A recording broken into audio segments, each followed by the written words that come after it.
रोजेनस्टीन रोडान, great economist, जिनकी एक theory है big push theory.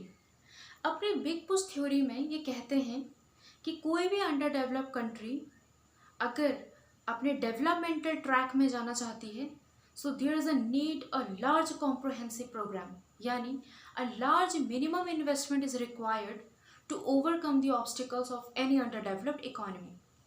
Hello everyone, a very very welcome back to my channel. So आज का जो हमारा टॉपिक होगा that is related to the big push theory. हम रोजेस्टीन रोडान की बिग पुश थ्योरी को अपने टॉपिक, अपने कॉन्सेप्ट से रिलेट करेंगे।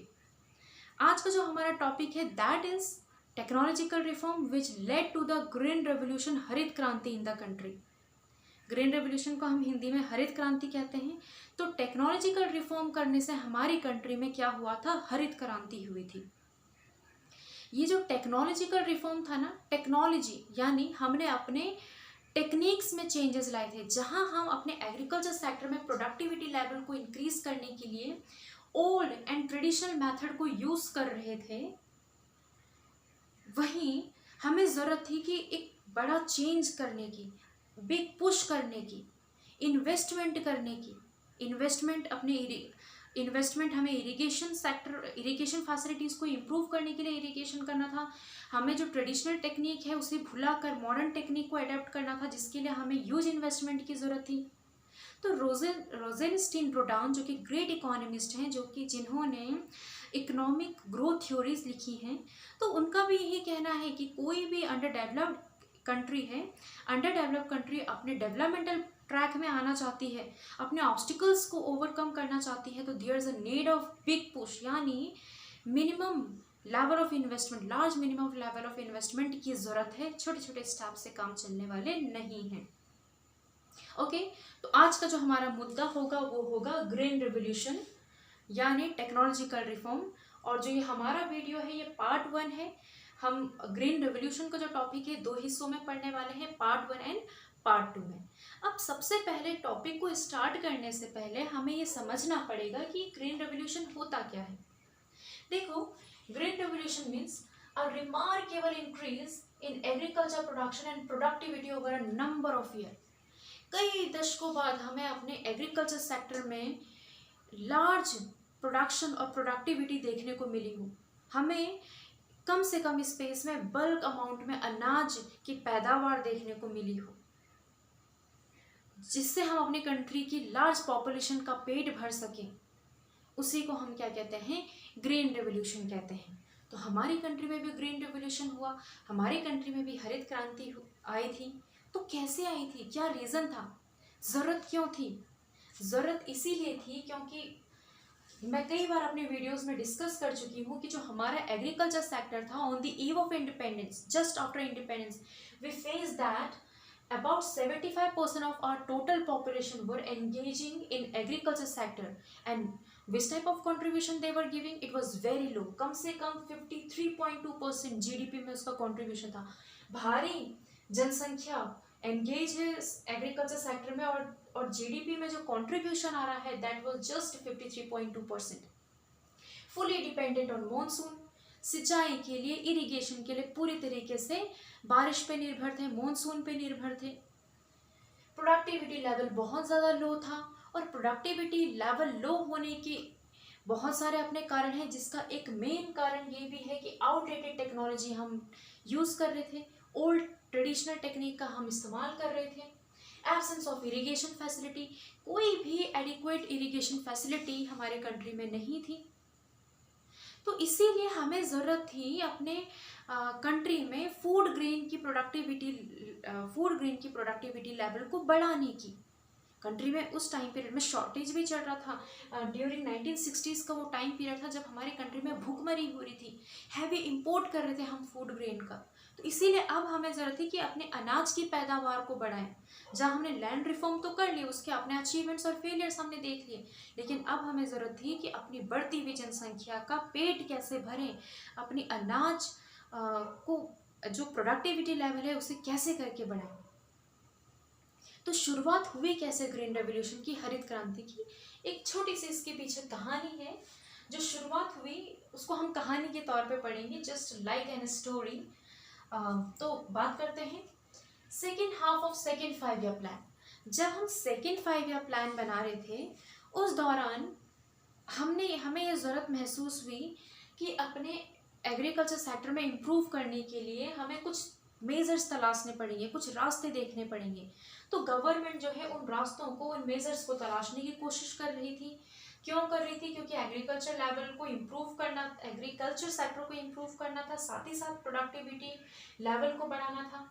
उसी के चलते गवर्नमेंट के माइंड में, दिमाग में एक आइडिया आया ड्यूरिंग इन 1960। तो 1960 का वो टाइम पीरियड था जब इंटेंसिव एरिया डेवलपमेंट प्रोग्राम को कंट्री में इंट्रोड्यूस किया गया। अब ये जो इंटेंसिव एरिया डेवलपमेंट प्रोग्राम है दैट इज IADP प्रोग्राम। इस प्रोग्राम के तहत कंट्री में 7 डिस्ट्रिक्ट को सेलेक्ट किया गया। 7 डिस्ट्रिक्ट को as a model district select किया गया। इन 7 डिस्ट्रिक्ट में डेवलपमेंटल एक्टिविटीज़ की गई एग्रीकल्चर सेक्टर को इम्प्रूव करने के लिए। ओके, किस तरीके की डेवलपमेंटल एक्टिविटीज़ की गई? वाटर सप्लाई, इरिगेशन के लिए वाटर सप्लाई की ज़रूरत है तो वाटर सप्लाई से रिगार्डिंग कुछ वहाँ पे फैसिलिटी प्रोवाइड करने की बात हुई। मिनिमम हैज़ार्ड प्रॉब्लम यानी हमारा जो क्रॉप फेलियर होता है, फ्लड, बाढ़ एक बहुत मुख्य कारण है। तो फ्लड को कंट्रोल करने के लिए, ड्रेनेज जैसी प्रॉब्लम को कंट्रोल करने के लिए वहाँ पे एक्टिविटीज़ की गई उन 7 डिस्ट्रिक्ट्स में। Okay, under the intensive area developmental programme. अब वो 7 डिस्ट्रिक्ट्स कौन थे जिसको हमने एज अ मॉडल डिस्ट्रिक्ट्स के तौर पे सेलेक्ट किया था? That was western Godavari of Andhra Pradesh, Shahabad of Bihar, Raipur in Madhya Pradesh, Thanjavur in Tamil Nadu, Ludhiana in Punjab. तो ये 7 वो डिस्ट्रिक्ट्स थे जहाँ पे हमने इंटेंसिव एरिया डेवलपमेंट प्रोग्राम चलाया। Okay, then what happened in 1960s? अब मिड 1960s का वो टाइम था जब हमें ये सुनाई दिया कि मैक्सिको में न्यू वेराइटी ऑफ सीड्स को डेवलप किया जा रहा है। सीड की नई किस्म को खोजा गया है मैक्सिको में, और जिन्होंने इस सीड की नई किस्म को खोजा था, जिन्होंने डेवलप किया था, उन पर्सनालिटी का नाम क्या है? नॉर्मन बोर्लग। तो नॉर्मन बोर्लग वो पर्सनालिटी थी जिन्होंने मैक्सिको में मिड 1960s के दौरान न्यू वेराइटी ऑफ सीड्स को डेवलप किया। अभी देखो, जब हमें भी अपने कंट्री में भूखमरी को ख़त्म करने के लिए ऐसे सीड की ज़रूरत थी, ऐसे चमत्कार, ऐसे मैजिकल सीड्स की ज़रूरत थी। ऑफ कोर्स, तो हमने जो है नॉर्मन बोर्लग को अपने कंट्री में इनवाइट किया 1963 में। 1963 में नॉर्मन बोर्लग हमारे कंट्री में आए और वो directly doctor Swaminathan, yes, doctor Swaminathan is again a very important personality जिसको मैं आगे बताऊंगी कौन है डॉक्टर स्वामीनाथन। तो डॉक्टर स्वामीनाथन जी से मिले। डॉक्टर स्वामीनाथन देखो एग्रीकल्चर रिसर्चर थे जो कि एग्रीकल्चर सेक्टर से रिलेटेड रिसर्च वर्क करते थे। इनका मेन एम था कि वर्ल्ड में जो हंगर है, इस वर्ल्ड हंगर को ख़त्म करना इनका मेन एम था, मेन पर्पस था। ओके, तो इसी के चलते कंट्री में भी वो हालात देखने को मिले थे। तो ऑफकोर्स उन्होंने जो है हमारे कंट्री के लिए भी कुछ इस तरीके के काम शुरू किए होंगे। तो जहाँ मैक्सिको में न्यू वेराइटी ऑफ सीड्स को डेवलप किया था, तो डॉक्टर स्वामीनाथन जब नॉर्मन बोर्लग से मिले तो उन्होंने उनसे ये डिस्कस किया कि भाई हमारे कंट्री की क्लाइमेटिक कंडीशन के हिसाब से किस तरीके की नई सीड्स की किस्म को डेवलप किया जाए जो हमारे क्लाइमेटिक कंडीशन को सूट किया जाए। तो इस तरीके का डिस्कशन हुआ और after discussion doctor Swaminathan directly engage to develop such type of activity.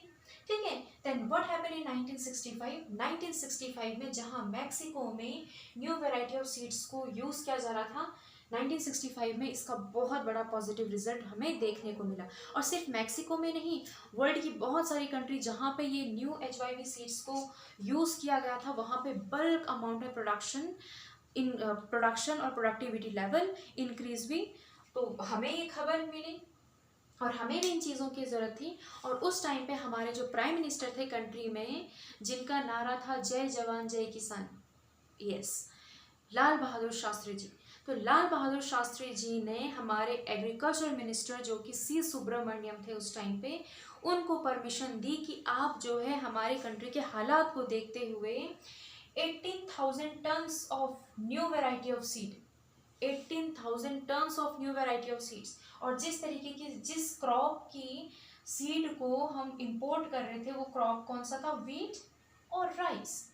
Okay, जहाँ एक तरफ हमारे प्राइम मिनिस्टर ने हमें परमिशन दे दी थी कि हम 18,000 टन्स ऑफ HIV सीड्स को इंपोर्ट करेंगे कंट्री में, वहीं इस नए सीड के स्वागत के लिए कुछ तैयारियां भी की जा रही थी। यस, अब ये नई सीड्स की स्वागत के लिए तैयारियां इसीलिए की जा रही थी क्योंकि जो ये नई सीड्स थे, जो ये न्यू वेराइटी ऑफ सीड्स थे, इसको जो है एडिक्वेट अमाउंट में इरिगेशन की ज़रूरत थी, इसको heavy doses of chemical fertilisers की ज़रूरत थी, इसको इंसेक्टिसाइड्स एंड पेस्टिसाइड्स की ज़रूरत थी इंसेक्ट रेसिस्टेंट के लिए।